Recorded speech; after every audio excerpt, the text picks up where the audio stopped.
Moving to the next, Delphine, as different jurisdictions, which we all discussed just now, are going to be considering their own carbon pricing and border adjustment measures, is there a risk of creating competing carbon accounting and reporting systems? And how do you see, particularly both India and EU, cooperating on some of these kinds of subjects to prevent fragmentation that increases compliance costs for businesses?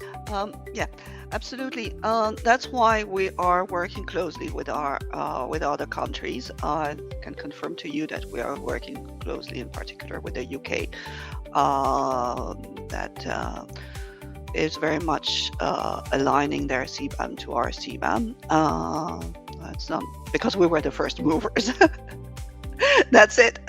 And because they took the approach where they will go directly for the CBAM without a transitional period. So for they will be using all the, I guess, some of the elements that we have been gathering during those years.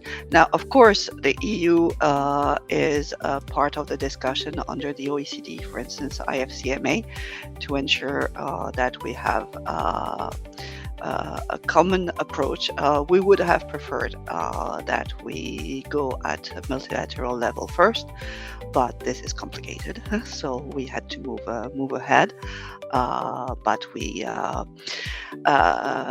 want to minimize as much as possible the frictions. That's of course evident. Now, in this respect, and also to facilitate the monitoring by operators, we will be publishing a set of guidances. First, of course, there was the methodology as adopted in December, but in the coming weeks, we will be publishing 4 sets of guidances on verification, on monitoring and reporting of the emission, very detailed guidance that will be very helpful for all operators. But we will also be publishing later in the year a set of guidance looking at existing MRV practices in some countries and showing how they can be translated into the CBAM methodology, again to facilitate the implementation of the CBAM. We will be giving the operators the tools to translate their existing practices into what is necessary under CBAM. Sure. So I think the message that we can take away is that as far as companies are concerned, they clearly need a very, very robust system, but at the same time, a very flexible kind of a emission data backbone, which we can develop, because clearly when emissions are being read, recorded, calculated at the product level, plant level, the system should be able to preserve the source data in a manner that can support multiple methodologies by the time we reach into a common system, rather than forcing the company to every time reconstruct the data separately for each jurisdiction, including, in any case, we may have different sort of forms and processes and procedures which would be sitting on the sides for us to work accordingly and provide the data to the verifiers and get those datas done in the most appropriate manner.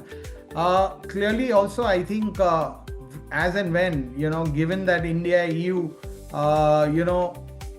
governments talk to each other, and particularly on some of these issues, you could also help us to try and see that how can this cooperation help reduce certain duplications of many kind of documents which we would be doing in any case for our domestic purposes, for our ESG compliances, also for our CBAM purposes.